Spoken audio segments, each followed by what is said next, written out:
So hello guys, इस video में हम लोग बात करने वाले हैं जेएसएम फॉइल्स के बारे में। तो मेरे जो व्यूज है इस कंपनी को लेके वो मैं आपके साथ शेयर करने वाला हूँ। इसका मतलब ये नहीं कि मेरा जो कन्विक्शन है वो बिल्ड नहीं हो पा रहा है इस कंपनी में। तो इसका मतलब ये नहीं कि कंपनी कोई खराब है या फिर एज अ रिकमेंडेशन इस वीडियो को नहीं लेना है कि मेरी बातें सुन के आप कल को जाके अगर आपके पोर्टफोलियो में है तो बेच दो या फिर खरीद लो। तो ये कोई भी तरीके का रिकमेंडेशन नहीं है। मेरा जो एक्सपीरियंस है वो आपके साथ शेयर कर रहा हूँ, जिससे आपको कोई कंपनी को रीड करते वक्त हमको देखना कैसे होता है वो आप लोगों को यहाँ पे थोड़ा बहुत सीखने को मिले। ठीक है। सो जैसे मैं पहले भी बोला हूँ हर एक वीडियो में, आज भी बोल रहा हूँ कि जो इन्वेस्टमेंट होता है दोस्तों, ये एक सब्जेक्टिव डिसीजन होता है।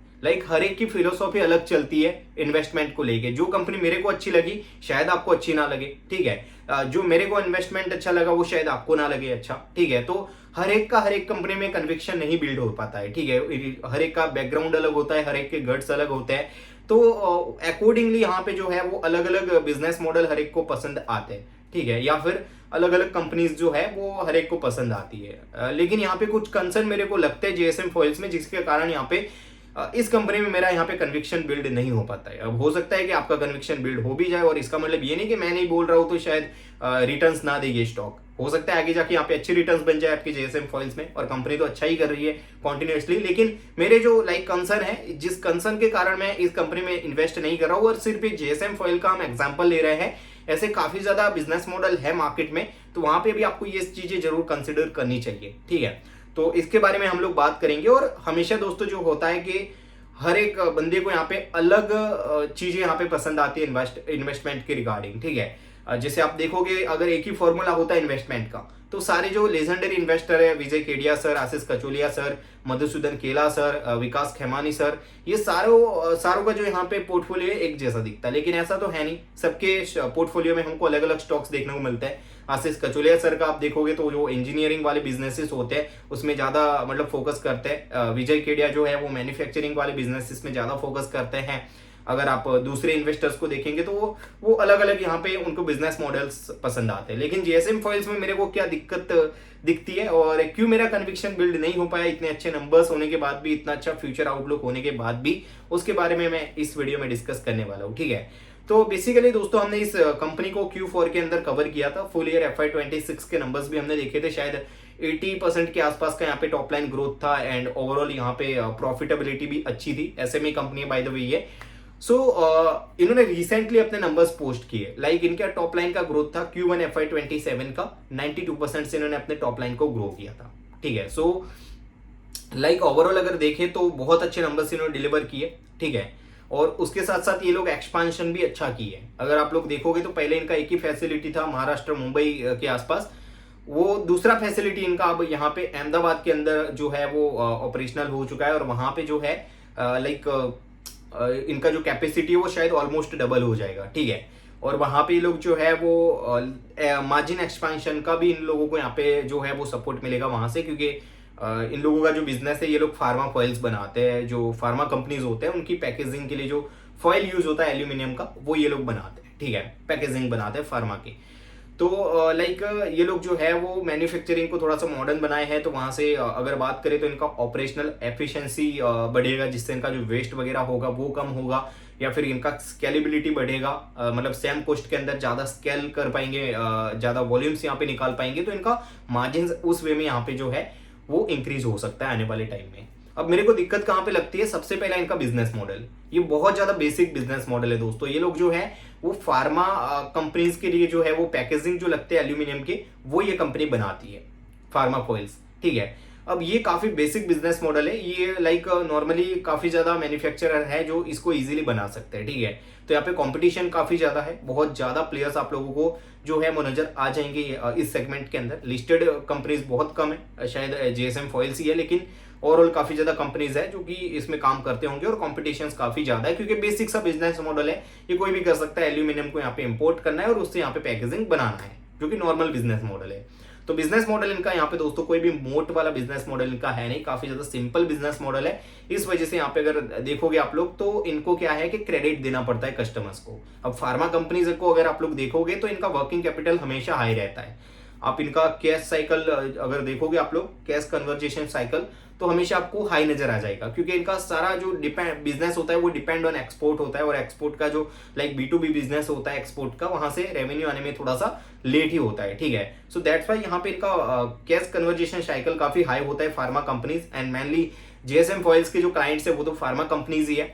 तो फार्मा कंपनीज से क्या होगा, इनको लाइक उनको क्रेडिट देना ही पड़ेगा, क्योंकि कॉम्पिटिटर्स इतने ज्यादा इस और कंपटीशन इतना है कि अगर आप क्रेडिट नहीं दोगे तो आप क्लाइंट बना ही नहीं सकते, यहाँ पे क्लाइंट आपके लूज हो जाएंगे, ठीक है। तो दैट्स वाई यहाँ पे इनके बिजनेस मॉडल में कोई भी मोट नहीं है, एंड इनको क्रेडिट बहुत ज्यादा देना पड़ता है, ठीक है। सो अगर क्रेडिट ये लोग नहीं देंगे तो और मतलब रिसीवेबल्स इनके हाई नहीं रहेंगे तो इनका बिजनेस चल ही नहीं पाएगा, ठीक है। रिसीवेबल्स इनके हमेशा हाई रहेंगे, क्योंकि क्रेडिट इनको देना पड़ता है हमेशा, क्योंकि बिजनेस मॉडल ही ऐसा है, यहाँ पे कंपटीशन इतनी ज्यादा है कि आपके क्लाइंट्स के साथ रिलेशंस आपको अच्छे रखने के लिए हमेशा आपको जो है वो इनको क्रेडिट देना पड़ेगा, ठीक है। क्रेडिट पे सामान मतलब कि 30-45 दिन के साइकिल पे इनको सामान देना पड़ेगा, ज्यादा ही साइकिल्स पे देना पड़ता है आई थिंक, ठीक है। और कंपनी के जो यहाँ पे मैनेजर है, मैनेजिंग डायरेक्टर है, उन्होंने खुद बोला है कि हमारे बिजनेस का स्ट्रक्चर ही ऐसा है कि हमको क्रेडिट देना ही पड़ेगा कस्टमर्स को, नहीं देंगे तो हमारा जो है वो बिजनेस ग्रो ही नहीं कर पाएगा, ठीक है। एंड दूसरा चीज दोस्तों, यहाँ पे क्रेडिट देना होगा वो तो चीज अलग है, लेकिन हर कस्टमर को आपको क्रेडिट देना पड़ेगा, और ये पूरा जो इनका बिजनेस का डिपेंडेंसी इसके ऊपर है कि आप क्रेडिट कैसे देते हैं, कौन से प्लेयर्स को क्रेडिट देते हैं।